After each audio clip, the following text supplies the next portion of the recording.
What up, everybody? I'm Dave Miranda, and this is episode 56 of Just Give Me 5. I hope you guys are doing great, continue to be amazing. We got a really awesome show lined up for you today, but if you guys caught episode 55, you saw we had none other than my man A-Bomb the artist on. And let me tell you, when he was telling those stories about Tag Team and Cool G Rap, I mean, to be around at those times, it just doesn't get any better than that. You know what I'm saying? Those are just absolutely priceless.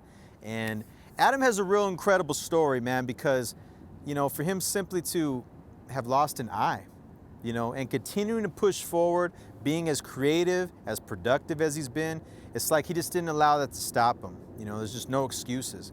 And I mean, that just gave me such a burst of inspiration myself. And, you know, we're really honored to have him on the show. And, you know, just nothing but love and respect to you, my brother. So make sure you guys watch episode 55. All right. But today's guest has been an absolute icon in the news media field in Arizona for so many years now. We're going to talk about his early days in LA and how he transitioned to Arizona. We're going to talk about some incredible stories he's covered, including the infamous Jodi Arias trial. We're going to talk about the Emmy he received and much more. So ladies and gentlemen, without further ado, I present to you Javier Soto. Good morning, Arizona. I'm Javier Soto, and all I'm saying is just give me 5.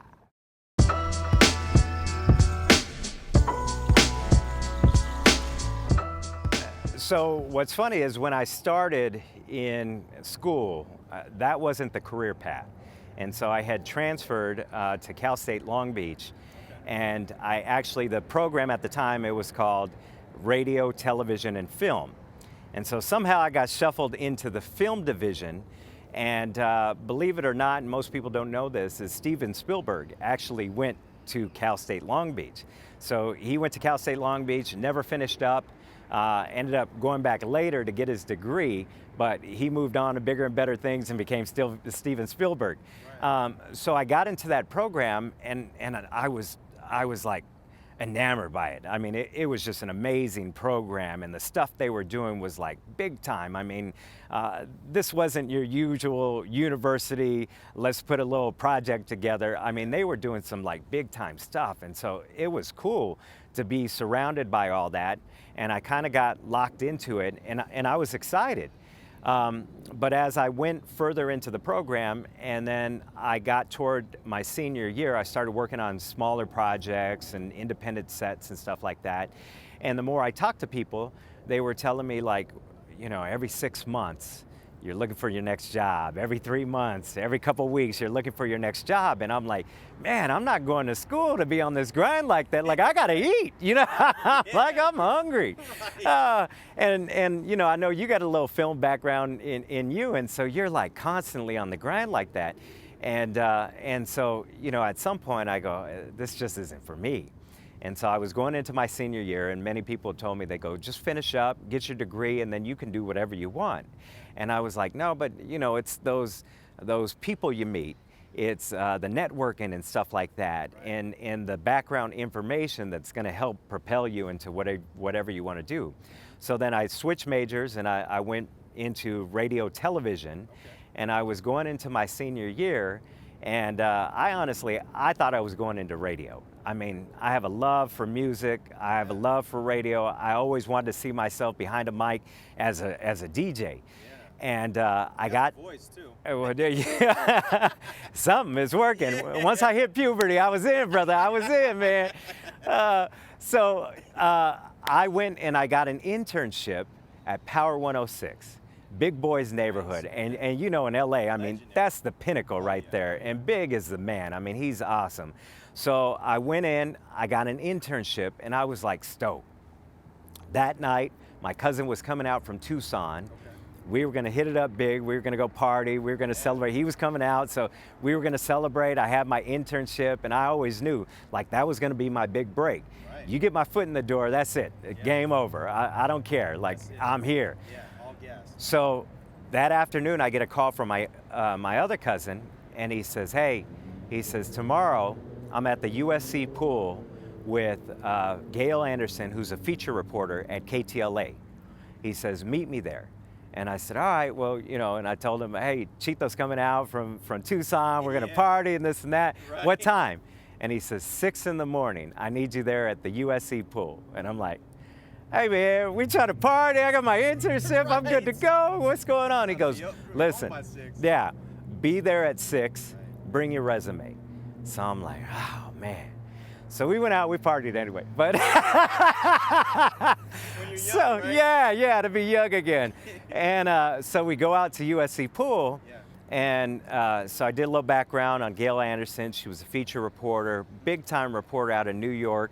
Worked with Geraldo Rivera, but had been with the KTLA morning show, which is really like the pinnacle of morning shows. I mean, they originated the way everybody wants to do morning shows, with the personalities and the fun and all that stuff. So I get out there, and 6 in the morning, I'm dragging. Right. I might have still been hungover. I might have still been drunk. I don't know. So yeah. So we get there, and this lady pulls up, and out of the van comes this Gail Anderson. She's like 6'1", right? Okay. She's like a 6'1" African-American woman. Right. She's big, she's tall. Yeah. I walk up, my cousin says, all right, come on, here's your time, here's your time. Yeah. So I walk up, resume in hand, right. And I walk up, I say, hey, how you doing, Gail Anderson? Javier Soto, nice to meet you, and this and that. And she goes, nice to meet you, and walks on by. And I'm like, damn. Whew, damn. Okay. And so my cousin looks at me, and then he's like, it's time to work. And then I'm like, oh, hell no, you just didn't diss me. Right. 6 in the morning. Yeah. I was partying all night. I'm here at USC. Yeah. I'm like, no. So everywhere she turned that day, she saw me. Nice. How can I help you? What can I do for you? Can I grab that for you? This and that, and da-da-da-da. And at first she was annoyed. But then after a while, you could tell she was like, okay, all right. She was seeing what I was trying to do. And so by the end of that shoot, she picked up the phone and she called the station. And she called HR and she said, listen, I don't know where you got those other crackheads that you have interning. Right. She said, but I got a kid right here who wants to work. And she says, you need to bring him in. You need to hire him. So I get on the phone and I speak to the HR lady, and she says, when can you come in? I said, I'll come in now. She says, no, why don't you come in tomorrow? I said, okay. So I came in the following day, met with her. They offered me an internship, and I told her, I said, they were setting up all the details or whatever, and I said, before we go, can we drop by Gail Anderson's office so I can thank her for this opportunity? And she said, yeah, let's go by. So we walk over to her desk, and she's there, she's working. And I said, Gail, I just want to thank you for this amazing opportunity. Yeah. And she says, all right, well, what are they going to do with you? And I said, well, they're trying to figure out all the details of who they want to put me with, to intern and this and that. And she says, put you with? She says, I want you with me. Nice. And then I'm like, okay. And the HR lady looks at me and she says, and then looks at Gail and she says, you don't have interns. And she said, well, I do now. I do now. Yeah. So that was the first introduction, the first opportunity, and the first day on the job. And it's morning news. So, I'm there at 3 o'clock in the morning. And she says, listen, do you want to learn or do you want to watch TV like the rest of these interns? And I said, I want to learn. And she goes, all right, let's learn. And I went to every live shot with her. Yeah. We worked. She was constantly feeding the brain, just telling me, the ins and outs of the business, the foundation of journalism, and we were just working hand in hand. So by the end of the internship, by the end of that summer, I was so excited, I just wanted to continue to intern. And so I went to her and I said, hey, can I continue to intern? I'm learning so much. You've been a tremendous asset. What do I have to do? And she says, hold on. She went into the office, talked to the bosses. They came back and they offered me a job. And I said, well, wait. I still got school. I'm not done with school here. I'm going into my senior year. I was working 2 jobs at the time. Yeah. And they said, you know what, Javier, we don't care. They said, whatever time you can give us, you've been so helpful with Gail, who produces all her stuff. You've been so helpful that whatever time you can give us, we're willing to take, and we want you on our team. And I'm like, cool, man. So finished up my degree, continued working at KTLA, and I swore I was going to make it I was going to break into the LA market. And every once in a while, I'd get an opportunity to write a story, or I'd do a live shot. Meanwhile, I was helping produce for her. And then I'd wait outside of the news director's office, and I'm like, this is my shot. He's going to hire me. Right. And he'd walk by, and he'd be like, hey, great job, Javier. And he'd walk on by. And then, I just kept trying. And then it was 9/11. And so that morning, we're on the air, and all of a sudden we cut away from, our local broadcast, and they cut to the first tower that was hit. And at the time, nobody knew what was going on. They knew a plane had gone into the tower, crashed into the tower. And so, our anchors are on the air, and we're all watching, and there's still a lot of questions, and nobody really understands what's going on. And we're all watching, and we were live as the second plane crashed into the second tower. And at that point, the newsroom just went crazy. I mean, there was like just a huge silence. And then I've never seen anything like it. I just see everybody jump into action. And they're like, Javier, we need you on the phones. I'm calling UCLA at USC. I'm looking for a terrorism expert, because by that time they're like, something bad just happened. Yeah. So I'm looking for, I'm calling, picking up the phone and calling everybody. And we ended up getting the first terrorism expert / professor on the air in the market to explain what he thought what was going on. So from that day, I started early in the morning, and we worked all the way, the rest of the day. I remember driving home on the 405 freeway, empty. It's completely empty. And I had finally left the newsroom in the office, and I just remember thinking, wow, when the rest of the world stopped, I kept going. And I knew right then and there, I was in love with news. I was hooked. That was it.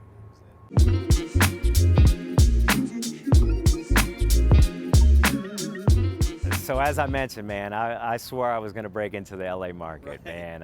If anybody was going to do it, I had some amazing live shots that I did, and just had great opportunities where there was an opportunity to present myself, and I thought, man, I'm going to make it. Right. And time went on, and I had been at KTLA for about 3 years. Okay. And at that time, you're sending out your resume tape, and I'm sending it to different TV stations across the country, and kind of hopeful that I'm still going to start in LA, that KTLA was going to hire me. But I think the reality was starting to set in, listen, you got to make this happen. Right. And so I remember I had an interview in Bakersfield, and I didn't end up getting that job.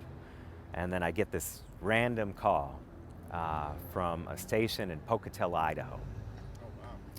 So I'm on the phone with the news director, and I'm literally looking up Pocatello, Idaho. I didn't know where that's at. Exactly. I didn't either, right? Where the hell is Pocatello, Idaho? There's 25 people there. Yeah. So I'm talking to her, and we have this great conversation, and she says, I saw your resume tape, and we really like it, and this and that. We'd love to talk to you a little bit more about, what's going on here. And so I'm just talking to her, and all of a sudden I told her, hire me. And she's like, okay, well, that's the hope. We want to do that. Yeah. And then I said, well, let me explain to you. I said, I'm in Hollywood right now, working for KTLA. Yeah. I have the key to the city. I'm loving life, making more money than I've ever made before, right? I want a concert, I go to a concert. I want a club, I pick up the phone, I go to the club. A play, I'm living the dream right now. Man, yeah. I said, I'm worried if I go out there and see it, I might not take it. And I said, but I'll tell you what, if you hire me, I promise you I'll be the best worker you ever had. That's smart. And she's like, okay, Yeah. when can you start? And I'm like, 3 weeks. Right. Let's do it. Right. So I go, 3 weeks later, pack up the truck, move out of the apartment, Just go. and roll. And I'm in Pocatello, Idaho. 50,000 people. Now I'm coming from LA, LA man. County. Right. I'm in a city with 50,000 people, and it was, talk about a culture shock. Right. It's a football stadium. This is, yeah, You know what I mean? yeah. Like the population. Maybe a dozen stoplights throughout the city. Right, right. Everybody knows each other. Yeah.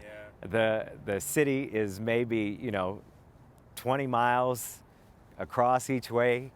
Yeah. And so I get out there and I'm like, literally like, what the hell did I just do, man? Right. But I had a conversation with a girl who was from LA, and she was out there. She was the main anchor, Monique Saltani. And she told me, she said, listen, if you want to learn, this is a place. If you want to, cut your teeth and learn to report, to anchor, to produce, to edit, she goes, you come here and I promise you this is the best station. Now, if you want to come out and party, then this is not the place where you don't want to go.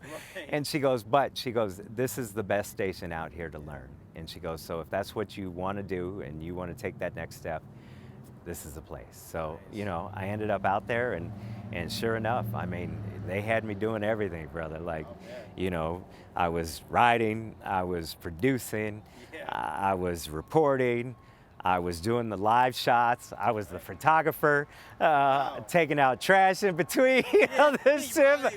I was doing everything. And so one of the first experiences, and the photographer at the time, he reminds me of this often. His name is, we call him Diddy. Anyhow, he takes me out on my first live shot, and he's showing me the live shot, how the live van works, and setting up the live van. Right. And I'm like, I'm talent, bro. What I ain't got to pay attention to this. I'm a reporter. I'm talent. Right. And so he's trying to say, and he keeps repeating himself or whatever. I'm like, yeah, whatever. The next day, it's like 3 o'clock in the morning. I'm trying to learn how to do the live truck by myself. I'm like, wait, hold on, man. Yeah. And, but truly, I mean, that 2 years, was the best experience. We had a live van, not a lot of small markets. So when you look at market size, this was market 167 at the time. Okay. And so, not a lot of those smaller markets had live vans. We had a live van. We were constantly going out live. And basically, they were like, whatever you want to do, you can do it. But you really go from the bottom level and you learn how to do everything, which ultimately makes you a better journalist. I knew how to produce, I knew how to write, I knew how to edit, I knew how to shoot.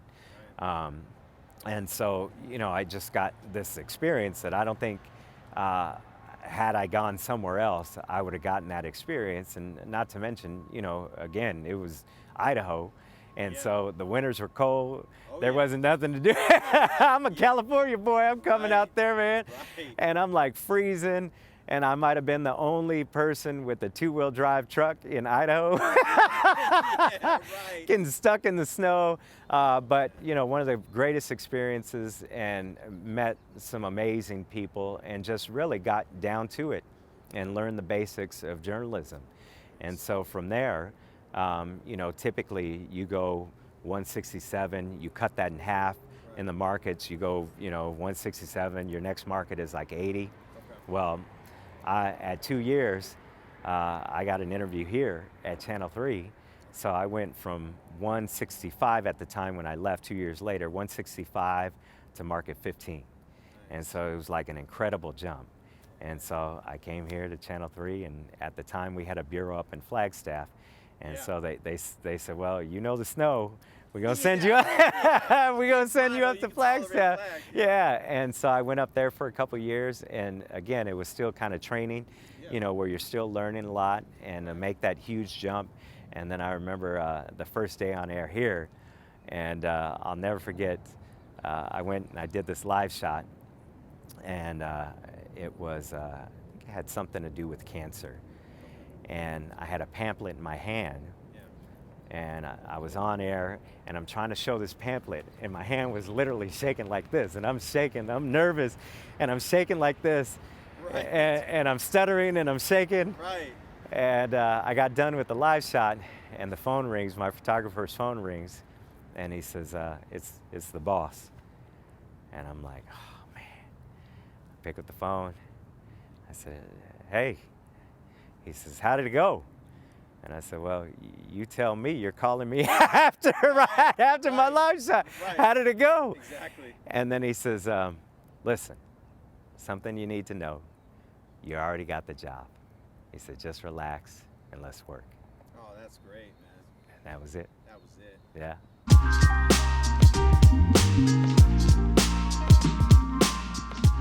The amazing thing about Arizona is it always plays huge on a national stage. Yeah, I mean, that's for sure. you know, there's always national news coming out of Arizona. Three of the bigger stories, I think, that come to mind, one that was fairly recent was the passing of John McCain. I mean, there's no bigger figure in American politics and in true American history, in you know, modern day history than Senator John McCain. When you look at him, you know, for what he did as a war hero, his time he spent as a prisoner of war, as a prisoner of war, and then to be tortured, and then to come back and still have a life of service for the country. I mean, yeah. And so, you know, I was honored to meet him several times, got to know him over the years. And as a young reporter, you know, you're trying to make a name for yourself and come up with those hard-hitting questions. Right. And I remember a couple times, you know, going out and you're firing off questions. And I remember one of the first times I fired off some question that was probably dumb. And, and I just remember he gave me this look. And it was like, you know, a look of a father, like, you know, what are you just doing? just shut up, kid, and go back over there, right? And that was, and then as you got to know a little bit more about him, every time he would come in, he loved that political fight. He loved the war of words. He loved to debate. And so for me, that was always like, you know, a test. Like, he's coming in. You better know your stuff. You better know what you're talking about, and this and that. And, you know, in hindsight, he forgot more stuff than I ever knew, you know, because he had been through it. But what was amazing about him, and you know, we always had these historic back and forths, and you know, sometimes they were fiery, and he was known to get fiery. But when he found out my little sister was in the Navy, she's a senior chief corpsman, but when he found out she was in the Navy, the whole relationship changed. As soon as I would see him, no matter where I'd see him, the first thing he'd walk up to me and, hey, how's your sister? And you know, and this and that, and we talked the Navy, and the whole relationship changed. And The respect factor. oh, absolutely, absolutely. And the respect was mutual because, like I said, you know, this was a true American hero. So when he passed, they asked me to go to Washington, D.C. for his funeral and his burial. And so we went out there and stuff, and to see, you know, him lie in state, to see him get the proper burial and the recognition that he deserved, and knowing he was from here in Arizona, and just, you know, as I said, a true American hero. So that's one of the stories that sticks out to me the most. We're in Washington, D.C. You're standing next to all the elite and the national media. Yeah. And you know, everybody has a John McCain story, and then after, you know, you're talking to these people, and you, hey, I got a story too, and you know, you're going back and forth and stuff, and I think the general, no matter what story it was, I think the general consensus was when the camera stopped rolling, he was just a good man. And you know, I think that's why everybody respected him and appreciated what he did. That's got to be right up there at the top. Yeah, man. I think one of the more unusual stories would have to be the Jodi Arias murder trial. Oh boy. Yeah. Man. I was watching that religiously. Right? You Oh, jeez. and millions of others. Millions.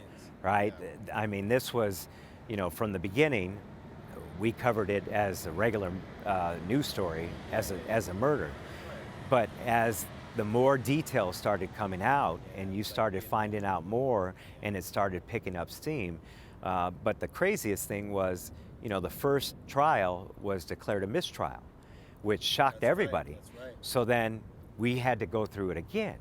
And when you went through it again, that's when it really just took an odd turn, and it was like a circus-like atmosphere, where people came in from across the country. I mean, these were some people who loved her, who believed in her. Yeah. You know, they were interesting characters who started being identified by the media as, oh, this is this person and this, and they wanted airtime, and they were all jockeying to get inside the courtroom each and every day.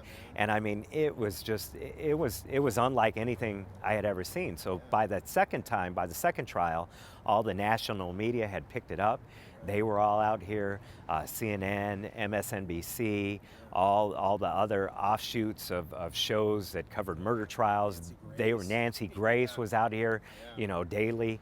And so that was just a crazy, crazy trial to cover from start to finish. And then something I had never seen, because CNN had set up across the street, right at City Center. They had set up their whole anchor desk and stuff like that. And so when they read the final verdict, there were at least 500 people just in there, just waiting on standby to hear the verdict. And I've never heard a crowd cheer at a verdict when she was found guilty. And I mean, that was a crazy, crazy just trial, and the details out of that. And then, you know, at the end of the day, your heart broke for the family who had to not only live it once, but then relive it a second time and relive it a third time. And this was somebody who, you know, just got caught up. I mean, he seemed to be a great guy, and you know, he just got caught up by somebody who was consumed with passion and anger. I'd have to say the third. You know, the third was the Yarnell Hill wildfire, when the 19 Granite Mountain hotshots were killed. I mean, when I was up in Flagstaff for 2 years, I covered nothing but wildfires over the summer, and so we went from wildfire to wildfire. And so to see the firefighters, wildland firefighters, the way they operate and the way they work, and how, you know, they get in there and fight the fires, that's something that just, you know, deserves a lot of respect. But then you learn about the hot shots, and these are like the elite group. You know, these are you know, the Rangers of the Army. These are the Green Berets. You know, these are the guys who they send in when it's a huge fire, and they typically, you know, are able to just put it out and combat it and stuff. And for them to go in there, and they were all young, they all had, you know, promising careers.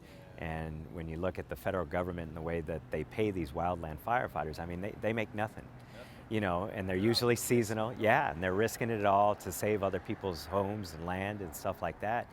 And you know, the stories that came out of that, and they had families and, you know, loved ones and stuff like that, and they just got, you know, they were trapped. And so, I mean, I think that just reverberated across the state of Arizona, where everybody was touched by it and felt moved, and to watch an entire state come together and try to help in some way, just because everybody was heartbroken. Like, that's not supposed to happen. And then, you know, about a year later, I had an opportunity to interview and meet Brendan McDonough. He was the lone survivor.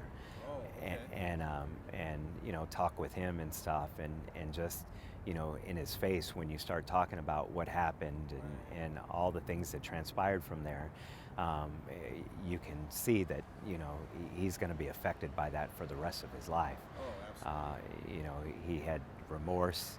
that he was a survivor's remorse, and just questions. a lot of questions and so many things. So I think that was one of the bigger stories that again played nationally.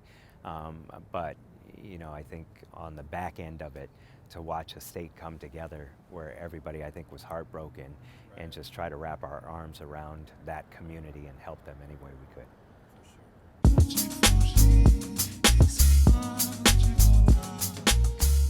So, man, this was a couple months ago, and we have our Rocky Mountain Emmy Awards every year, and so we as a group had entered.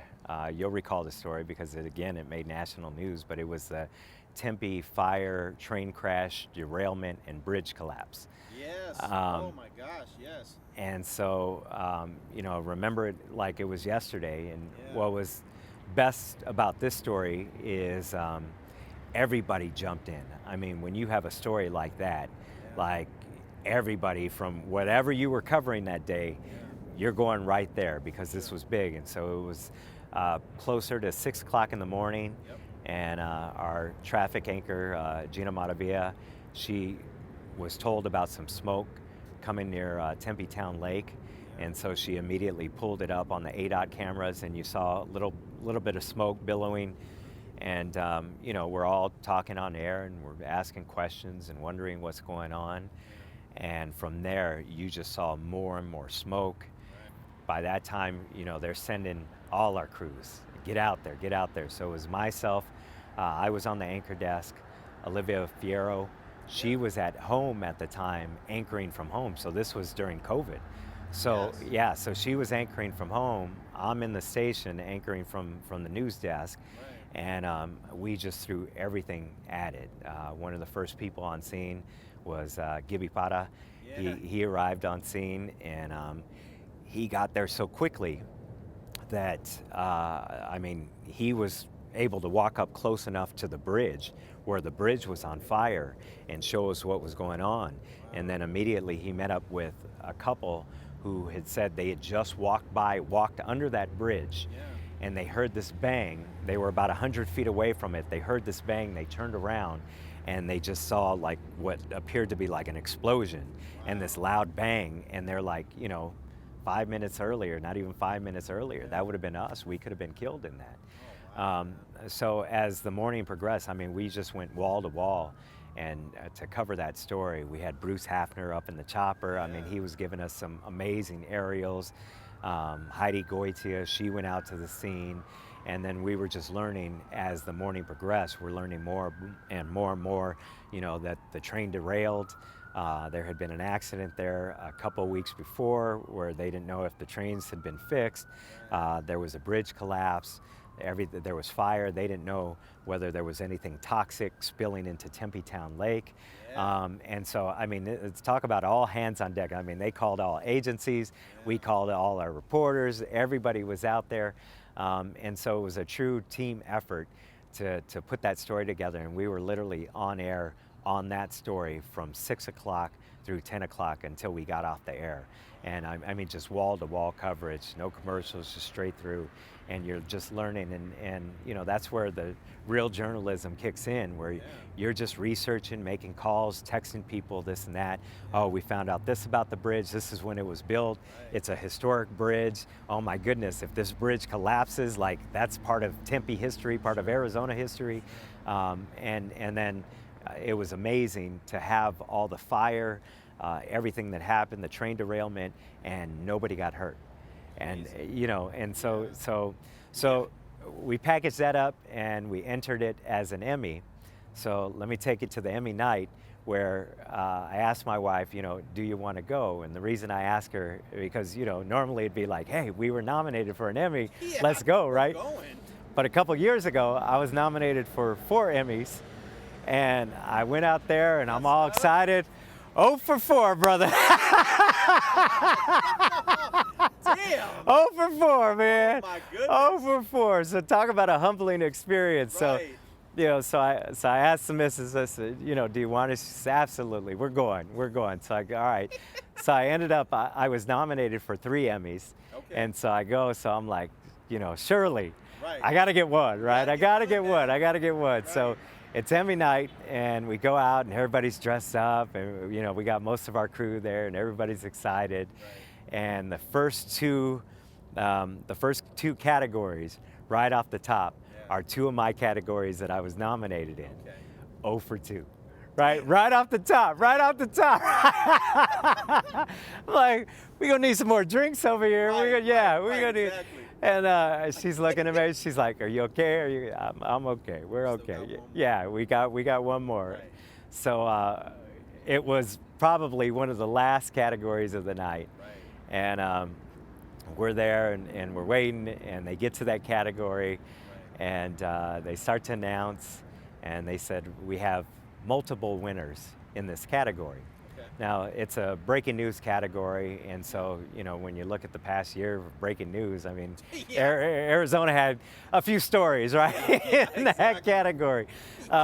So they said, we got multiple winners in this category, and so we're there, so they read off the first 2 winners, and we weren't one of them. And then I'm like, oh, man. And right then, they announced our win. And so there were three different stations that won in that category. Yeah. So we were stoked, man. We were stoked. We were so excited. That's But amazing. I think more than anything, it was a team win. And at the end of the day, it's always about the team. Yeah. So many people who jumped in and made that happen, and made us look good on air when, again, Tempe was falling apart and everything was going crazy, and you got those people who are just steering the ship and making sure that everything goes off without a bang. So yeah. That's So I got mine. man. I got one. I got mine. awesome. We're not about to be 0 for 7 in this mug. That's great, man.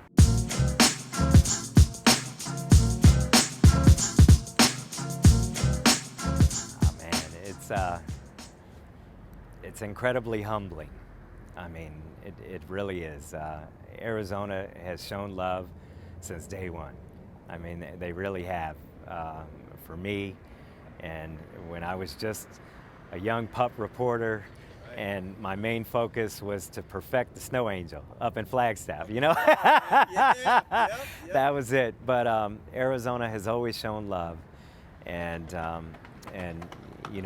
when I think about how far I've come and how much support I've had over these past 17 years, I'm honored. I truly am honored. There's nothing better than meeting somebody out in the street, and at the end of the day, it's always about the people. It really is, and you can never forget that it's always about the people, and some people who you touch, or some people who you make a difference, some people who you make smile, some people whose story you tell that would not have otherwise been told. But there's nothing better than having somebody come up and say, Javi, and just to say, hey, we love what you do, or whatever. Taking you back to Emmy night, there was a bartender, and he says, Javi, he says, man, I'm a fan, this and that, and he was a Latino himself, and he says, when I watch you in the morning, he says, it makes me think that we made it. Oh, that's great. And to hear something like that, or hear, or see an abuelita come up and just give me a hug, just give me a hug and show the love. So Arizona has been tremendous and has always shown me love. And believe me when I tell you this, that I'm honored and I'm blessed, and I know it. Not everybody is able to count their blessings, but I'm able to count each and every blessing, and I know it starts with the people and the support, because otherwise I wouldn't still be here 17 years later. I had no intentions of staying in Arizona for this long. In the business, you kind of go contract to contract, state to state, city to city, and you move forward and stuff. But this has been home, and this has been an amazing ride, from story to story. But again, it starts with the people, and and especially when I get an opportunity to go like speak to classrooms and young students and children, and to just tell them, no matter where you started, you know, you can make a difference, you can be someone, and that's what it's all about. Again, you know, I can't think of how many times, like, you know, you're out in the streets, and I love telling this story because it was when I was out reporting, and there was a shooting somewhere in South Phoenix, and when I say I get love, and it's not only me, you know, it's Good Morning Arizona, but it's from all walks of life. Yeah. And sometimes it's surprising, you know, that people are paying attention, and so it's Gibby Pata and I, and he was my photographer at the time, and we go out to the shooting, and it's in South Phoenix, and it's in the thick of it, brother. It's in the thick of it. So we pull up to the scene, and there's like 15 essays right there on the corner, and they're just kicking it, and they're already, you know, mad dogging and looking and this and that. And so Gib and I, we get out, and Gib goes, "Just don't look, Javi, just don't look. Let's go do work. Let's go do work." All right, so we get out there, and we're setting up and whatever, and we're, you know, trying not to pay attention. We're just focusing this and that, and all of a sudden we hear, "Hey!" Oh, man. "Hey!" So we both kind of turn around. "Is that Gabby? Is that Gabby? Is that little Javi? Oh, that's little Javi. What's up, man?" And I kid you not, all 15, they came up, they're giving us love. "What's up, what's up, what's going on, this and that." They told us everything that happened. "Hey, such and such, we had beef with this."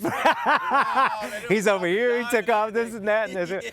But, you know, that's the kind of love that Arizona has always shown. You know, another time, there's this big guy, you know, he's got a long beard. He's straight out of Duck Dynasty, and this and that. Yeah, and you know, he's all tatted up, and he comes up, he's a mean-looking dude, and he comes up, and he giggles. And then that's when I knew I was safe, right? He giggled. He giggles, and he just came up and just gave me a hug, you know, and he's like, "I love you, Javi, man, I love you." And so that's the kind of love, and like I say, man, I'm forever humbled.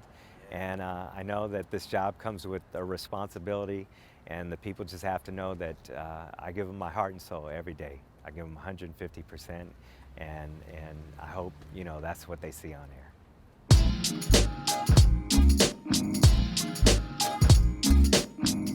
You know, when you talk about shout outs, I mean, of course, the first shout out goes to my man. You know, he's always looked out over me, always looked out for me. I know I got some angels up there vying for me, like, hey, take care of, you know, our little guy down there. And so, you know, I have a true faith, Catholic boy, altar boy. I'm one too. Yeah. You know, mom's still praying for me all the time, but it always starts upstairs, and so that's always my first shout out. My second shout out goes to my missus, man. She's my rock. She holds it down. She's my foundation. All the crazy stuff that goes through my head, I come home and you know, she'll remind me of how crazy it is. Or sometimes, you know, she'll jump on board and say, let's do it. But, you know, she's even more beautiful than she is her heart. And I'm truly blessed to have her in my life. And so, you know, thank you for putting up with me. And then don't forget, thank you for putting up with that 2 o'clock alarm. I mean, that's Gosh, I know. that 2 o'clock alarm. So big props to her. And then, you know, my family who's in California, who has always supported me and allowed me to come out here and do what I do, especially my nephews who look up to me. But then at the end of the day, none of this is possible without my Good Morning Arizona team and my Arizona family team. I mean, we've been together for a long time, 17 years, like honestly, like working together, have known each other for that long. And so what you see on TV is true chemistry, true friendship, and true family. I mean, but like any family, you know, there's days that we get on each other's nerves. Right. And some days it shows, and I'm probably the one who gets on everybody's nerves at the end of the day. But you know, it is a family, and I'm blessed to work with this group, and the entire station, you know, for employing me. I always tell everybody, they go, you know, you work contract to contract. I go, my contract's every 2 weeks. Well, what do you mean? I go, look, every 2 weeks I look in the bank account, they paid me, all right, I'm back for 2 more weeks, you know? Right, exactly. So, you know, they've been awesome to just employ me and give me an opportunity to do what I love.